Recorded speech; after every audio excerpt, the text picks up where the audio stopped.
तर मंडळी, हा होता माझा आजचा breakfast. Garlic bread plus hot chocolate. Breakfast झाला आहे, सगळं झालं आहे, पण माझी आंघोळ काय झालेली नाही आहे. तर मी आता फेस पॅक ॲप्लाय केलं आहे.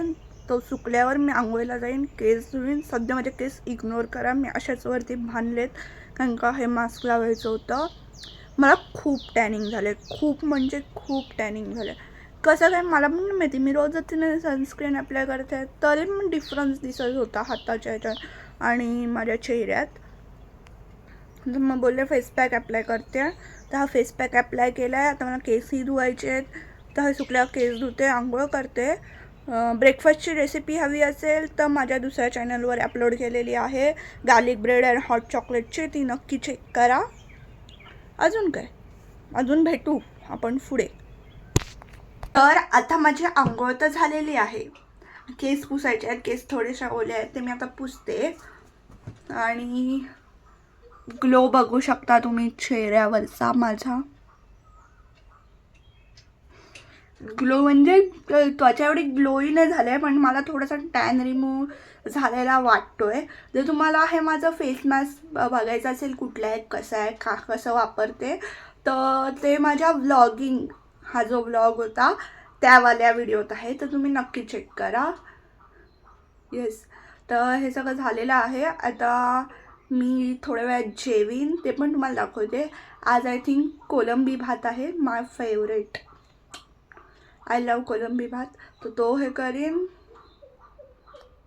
हां, पहिले ते केस पुसते, मॉइश्चरायझर अप्लाय करते, नाहीतर मी रोज वॉटर अप्लाय करीन, टोनर. मला काय वाटलं तर कारण का मला थोडेसे पिंपल येत होते मधीत, बट हे कशामुळे ते मला समजले नाही अजून. कारण का मी इथले ॲब्रो आणि केस काढले, त्याच्यामुळे पण हे बम्स येऊ शकतात, नाहीतर पिंपल्स पण असू शकतात. हे मला समजले नाही. मी बघते काय लावायचं, बिकॉज मी हेअर रिमूव्ह केले, तर आय थिंक रोज वॉटर जास्त चांगलं राहील. तर ते अप्लाय करते आणि तुम्हाला भेटते. बघत राहा, मला अर्ध्यातून सोडून जाऊ नका. सो आता मी जेवून घेते. जेवणासाठी कोलंबी भात आणि मी कापलं तोतापुरी आंबा. पाठचं मेस इग्नोर करा, गरमी होते म्हणून मी बाहेरच बसले आहे. सो एन्जॉय करूया आपण. भेटते. One nap later. सो नंतर मी ॲक्च्युली झोपून गेले जेवल्यानंतर. काय कंटाळा आलेला, काय करायला नव्हतं सुट्टीत. मला कमेंटमध्ये सांगा आपण सुट्टीत काय काय करू शकतो. मला खूप कंटाळा आला आहे. आणि आता मी आमच्या पुढे अशी चालण्यासाठी आलेली आहे, विनाकारण टाईमपास करायला माझा. तर बघूया, व्हिडिओत कंटिन्यू राहा. मला वाटतं हा व्लॉग एवढा मोठा नसेल झाला, तर मी उद्याचा दिवस पण करेन किंवा 2-4 दिवस असे ॲड करून व्लॉग टाकेन. Find some peace in the stations that I throw on, but I wish there was a song with your name as the title.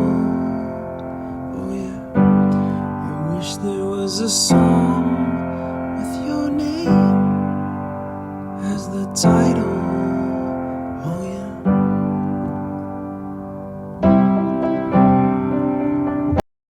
जे मी फोटोंच्या ॲस्थेटिकसाठी यूज केलेलं ना, ती ही वाली फ्लॉवर्स आहेत.